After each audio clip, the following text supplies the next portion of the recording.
قياشي لبي تخطاتاليت لبول الزانتا دراسي بنيام في السهاتيون تراخي تسفيت قبر ميكال مبل سوسان كلتن كفال لوئيسن إسرائيلن ننوه كبتحو أبو سبيتال مسموتيوم تراخيبهم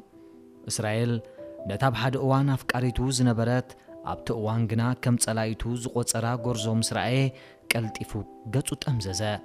عركو جنا ناغالبو إسرائيل مستعذبة قطوت أمزيزو تأمتا لوي سابلين عينو أتوت انتهت قبر زلها ودي زتقرم عاركو بإسرائيل النحزنة حتى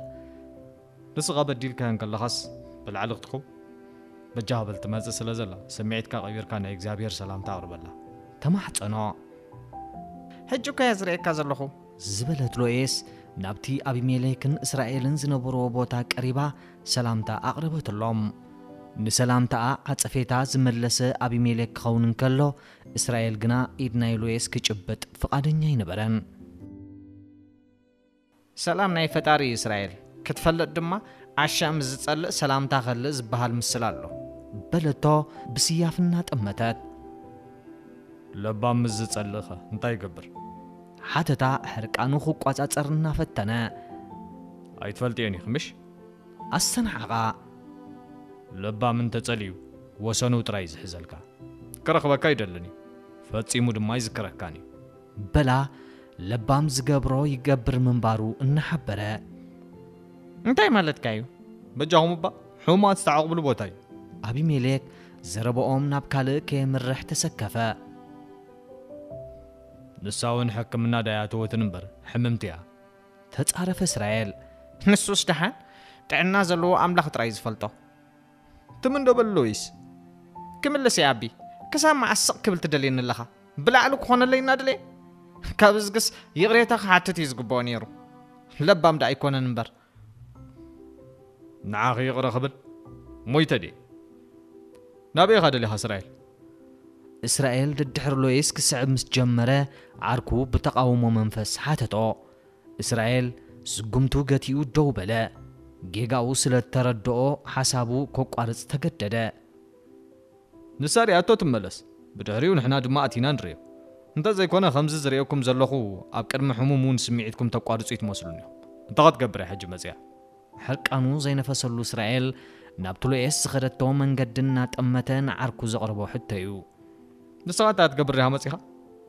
نعركو حتو خاب كسادن لعلي زسحاقو إسرائيل بسانكا كوينو هاب حما ودي غزرك كبزلو حجس لزبط حتو بدلاز قدف الله مسلالو قدفنا عند إسرائيل نتزرباز صلو أبي ميليك زي عقبتو قلت انتي قدفنا تبلني انتي داخل لك جيغا تزاري بدي قال عندنا علل كابتي السلعلة أرأسي كهدم زدلي أبي ميليك ميلا جيرو تمكبل مرتة بزي مخنيات كنقدفو اوه كتزاربنا عندي هذا لها سلام تايقنا نفلت كسبت توخاتو نمن توخاتي خا بل إسرائيل عين تبقت عاركو تخيلو أبي ميليك تقعنا يلو اسمو خانو سلزفلت نتيزة العالو زربا مخنيات أقريبو خاعتو مدلايو أي توحت اللون كتزاربن سلازدل خمبر أبلعلونه بدل زفتسنغا نسخيخا لويس بديلان توغينا ددحري خيات سرع نسخا ناي بدل معصوق تخفت نكلخا نساقنا خمسكوت نلعلي فقاقتن محلا دا ملكاندي إسرائيل سمعيتو خحب أي كالن كوم خمتبل سلاز فلوت كي تمك بالمريض زنبركو تمك يبلغنا دفافيكا زاريب كاني لو يسري اتو حساب توص كابز بوتا قللنا زين صنح اسرائيل هاد غزي سمعنا بمريم تسمعك فرحنا خايف اللدي ولا سدقيمنا خاين باس تسكيفكا زصبال كازل ريز مسلا كازل سقمتمس جمريو ابي ميليك زارب جميرو انت حونا بزح حساب كويس فلتكا سبي فلتنو كويس تبل بقولو تطقم زراب يحفر اسرائيل يخون لك بلا كابترسي كوص طراي سلازدلي نابينا نغيزلنا بزي مدب نقدميهم مخادهم شعو خمسة تحساسبو دويلو حتتا أبزو صدقها ملس أبي ميليك سقمتو نخصلا لويس أبتانوه زنبرا كفلي كتاعتون كلا سمعي التعسا يسمع نبرا أنا أنت زي نقرين فلتن مالدي ዝብል ሕቶ ድማ ኣብ ኣእሙሮኣ ይመላለሳ ነበረ ኣረጋጊጻ ዝፈለጠቶ እንተነይሩ ኖህ ውዒሉ ሓዲሩ ተግባር እስራኤል ክፈልጥ ከም ዝኽእል እዩ بخالق أنا فلت نيرو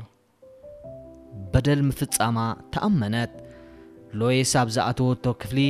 ብዜካ ኖህን ዛይድን ተወሳኺ ሰብ ኣይነበረን ኖህ ኣብ ዝተጋደመሉ ዓራት ቀባሕባሕ ክብል እንከሎ ዛይድ ኣብ ልዕሊ ዓራቱ ቆይማ ብዝተፈራረቐ ስምዒት ትጥምቶ ነበረት ገጻ ናይ ስጋት ጽላሎት ዓሪፍዎ ተስፋ ርሒቕዎ ነበረ ሎይስ ክትኣቱ ምስ ረኣየታ ዘይዕግበታ ንምግላጽ ቀልጢፋያ ገጻ ቀይራ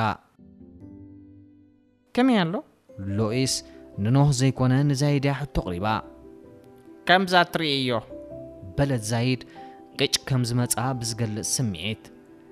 إذا حمام زيا نسخ الزمتاكي يا أخي تنبل زايد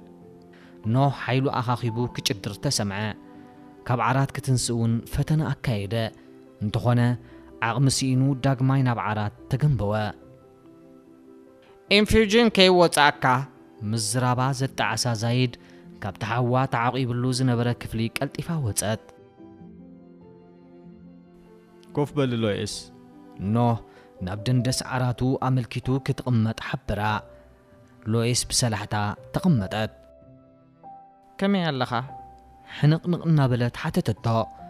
ገጹ ምስ ረኣየት ከቢድ ስጋኣት ተሰሚዕዋዩ ኣብ ነብሱ ኣዝዩ ዓብዪ ለውጢ ትርኢ ነበረት ኖህ ነብሰ ስጋኡ ወዲዩ ጸኒሕዋ ንሱ ድማዩ ዝያዳ መመሊሱ ኣብ ጣዕሳ ዝሸማ ነይሩ دحاني ሕጂ ደኣ ክሓውየ ካርመል ክትበጽሓኒ ምዃና ፈሊጥ ክድኺ ሓጎሱ ዝገልጻ ኣስናኑ ጋሊሁ ሓበራ ጽቡቕ በለት ሎይስ ዝያዳ ብድንጋጸ ተሸሚማ ፍቕሪ ዝደልዮ እንተዘይረኺቡ ኣዝዩ ዘማስን ሕማም ምዃኑ ካብ ናይ ኖህ ኩነታት ክትርዳእ ኣይተጸገመትን እንታይ ዳ ዘይተሓጐስኪ ተሓጒሰ ድሕሪ ምባል ኣብ ውሽጣ ዝስማዓ ዝነበረ ሓዘን ንምኽዋል ክምስ ክትብል ፈተነት ንስኽ እንተ ዘይትነግረኒ እስራኤል ተሓቢዩ ናቱ ምገበራ ነይሩ ሕጂ ግና ካልእ ትረፍ ክትርእየኒ ክትመጽያ ሽዑ ድማ ተግባር እስራኤል ብምሉእ ክሕብራ እየ እንታይ ኢልካ ክትሕብራ በለቶ ንካርመል ዘቕርበላ ሕቶ ክትፈልጥ ተሃዊኻ ንነዊሕ እዋን ከም ዘፍቅራ ክሕብራ እየ እዛ ዕድል እዚኣ ክጥቀመላ ክኽእል ኣለኒ ድሕሪ ምባል ኣብ ዓራቱ ተኸዲሙ ኮፍ ብምባል ዘረቡ ቀጸለ ምኽንያቱ ብሰንኪ ሕመቐየ ንእስራኤል ሓሊፈ ሂበያ ሎይስ ኣዕሚቓ ዝተንፈሰት ኖህ ተዛሪቡ ኣይተዛሪቡ ሓሳብ ልቡ ዝሰምረሉ ኾይኑ ኣይተሰማዓን ካርመል ሕራይ ክትብሎ ተሓስቦ ይኮነትን ኖህ ክትስፎ ምስ ረኣየት ድማ ፍርሕን ስክፍታን ሓደራ ብድሕሪኡ እንታይ ክኸውን ዝብል ሕቶ እውን መጻእ ካርመል ንዝቐርበላ ሕቶ ሙሉእ ብምሉእ ከም እትነጽጎዩ እምነታ ደሓን ክትርእየካ እንተመጽያ ከም ዓብዪ ነገር ክትቖጽሮ ኣለካ ሕጂ ብዛዕባ ፍቕሪ ዘይኮነ ዝያዳ ብዛዕባ ጥዕናኻ ክትሓስብ ኣለካ ምኽንያቱ ጥዕና እንተረኺብካ ካልእ ኩሉ ነገር ክትርክበሉ ትኽእል ኢኻ ከምኡ ይመስለካ ኖ ገጹ ክጽውግ ምስ ረኣየቶ ሕቶኣ ጣዕሳስ ዓበላ ንሳ እኳ እያ ሕማመይ ሎይስ ክሳብ ሕጂ ስምዒተይ ዘይምግላጸይ እናሕዘነንስ ሕጂ ድማ ኣብታ ናይ መወዳእታ እዋን ነዛ ዕድል ከይተጠቐምኩላ ክሓልፍ ኣብ ዓይንቱ ንብዓት ወረር ክብል ጀመረ ሎይስ ግንባራ ደጊፋ ዝምበለት እንተሞትኩ ኸንቲ ሎይስ ንሱ እኳ እየ ዝፈርሕ ዘለኹ ዶክተር መሰን ሽጋራ እንተዘይገዲፍካዮ ክትመውት ትኽእል ኢኻ ኢሉኒ ኣሎ ዘረብኡ ቋሪጹ ዝምበለ ኣነ ድማ ካርመል ናይ እስራኤል ኮይና ካብ ዝርኢ መሰን ሽጋራን ቀጺለ ጽባሕ ክመውት ይምርጫይ ከምኡ ጌርካ ተስፋ ይትቑረጽ ድሕሪ ካርመል ተስፋ የብለይን ቅድሚያ ተስፋ ይነበረካ እንድዩ ሰብ እኳ ንገዛ ንብሱ እዩ ተፈጢሩ ነፍሲ ወከፍና ነፃ ኮይና ከም እተፈጠርና ክነስተውዕል ክንኽእል ኣለና ካርመል እንተዘይትፍጠር ኢልካ እስካሕሰብ እሞ ስዒራትን እንድያ ንዓ ምስ ኣፍቀርኩ ህይወተይ ተቐይሩ ቅድሚኡ ምንም ትርጉም ከም ዘይነበረኒ ረጋጊጸ ስለዚ በጃኺ ቅድሚ ካርመል ህይወት ከም ዝነበረኒ ጌርካ ክትዛረበኒ ይትፈትኒ ህይወት ከም ዘይነበረኒ ዘፍለጠትኒ ንሳ እያ መግብኸ ትበላዕ ኣለኻ ዶ ኣርእሲ ክትቕይር ነበራ ምኽንያቱ ኖህ ከም ዘይሰምዓ ተረዲእዋ እዩ ድሕሪ ሕጂ ብዘይካ ካርመል ዘድልየኒ የብለይን مقبا يدليني كلا يدليني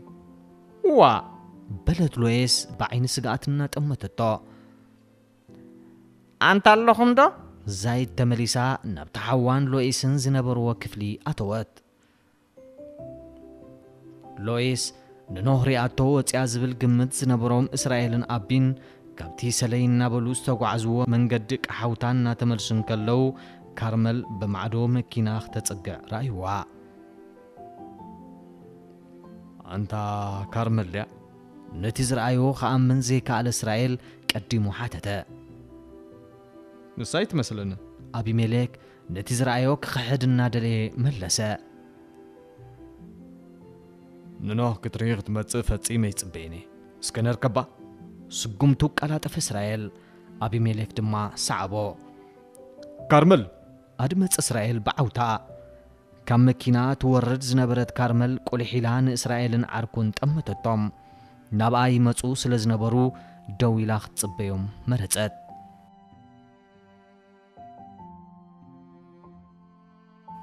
كمي إسرائيل كم سقدميلو سلام تقرب لا كاب زيد دواولو معلتات جيروم نبرو نسو دمايو أحرقو كمي كارملون عطفيتا ملست ننوه طري وديهم قلت إفانا بحطو أتوات انتاي دا خند زمتفا إسرائيل نحطو آغوسيو سمعيتو زنصبارق حطو حتتا أنا دي تفين السخا نابن تخونكم نغيد نقدميا سقومات أبي عاركي حنساب كنزال أربع ليف كاتنحني ملقتو أحلف إسرائيل أفكاريتو ننوه كتري أب هوسبيتال حليبت كتمتص فتصم حساب أين برون كارمل ولا قادس انت زي بلا أبي ملك كفلتا سلزي دليت محت انتا إسرائيل أخبيرا قمت أبي ملك بزي زخونة ريتو سقمتو أكلات أفا دهاني غداب زمتيك كارمل كاب سقات كي وطأ حتتا إيه ننوه كريوخ متسعي كلندي التحساسبو استردع كارمل اعتبلا ملسا حبت أب كنت تحبس كتر رأيو أموتن هيوتن انكالو كحقو زي بلين مالت كد ماني خومز بلكي كارمل أي ملستن كمز قرمات راي رئسانا نقنقت السنتنت زايد كوميلات كنتو خينا ناي حواد ليت كتتكبر مبر كالي علامها اللي وايكونن كالي يترفك خبوت حيلك يا يتمخرن ندخي أي تفكر ليني خايلة سلز قمتكو كنقرأ كايدو لغن صبو بل إسرائيل كم زحنحن رؤسنا نغنغا حرقانون مقلاص دما نعاركو خركب سقمتو قالات أفا دس هيبالا كان حكي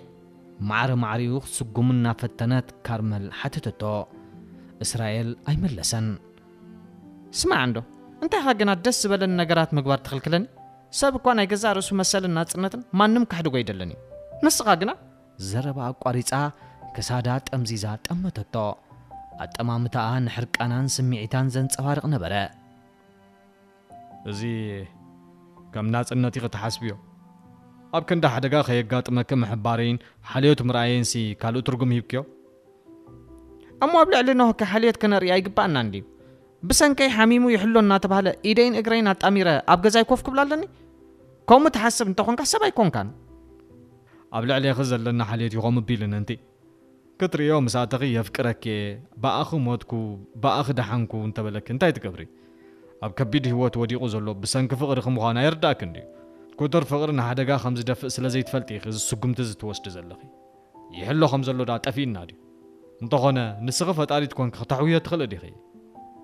اسرائيل بجح حدقني حجن نوه كرم برك زاربا يمصاكم زربا انت لك دحر نوه مبصحي يخونلك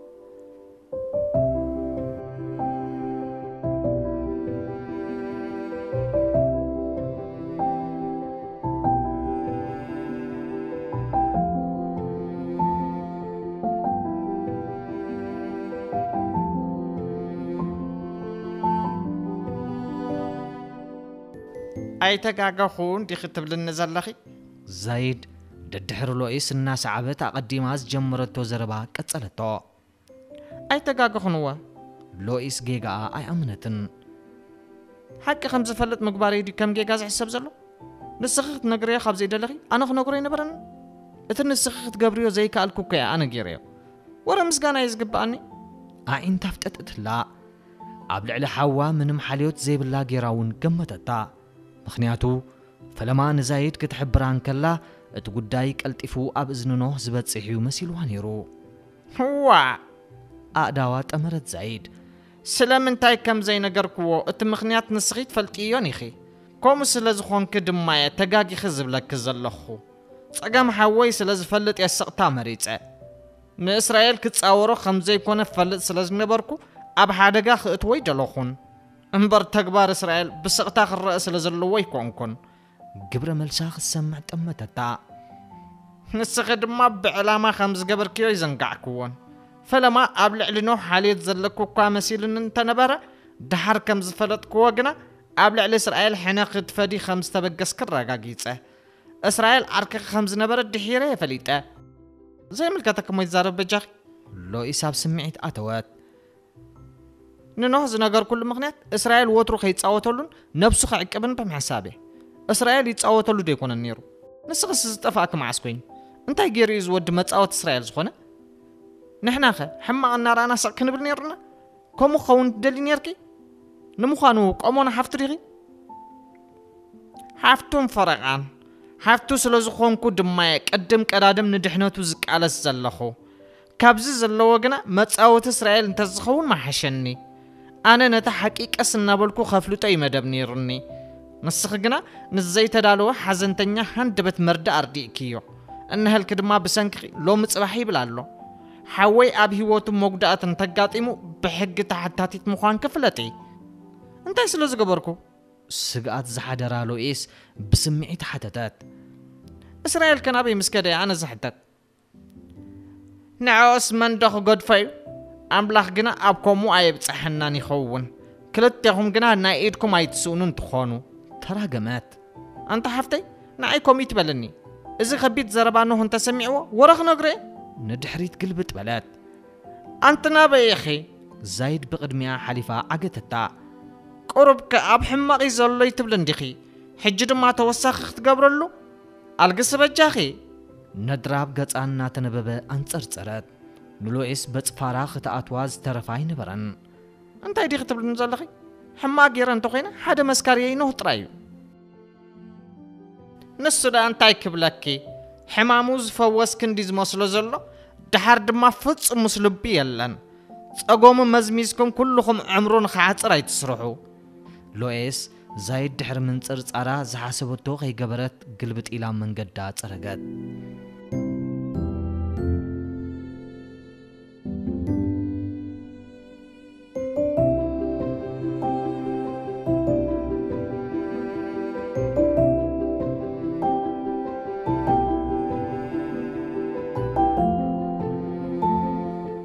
ዮዲት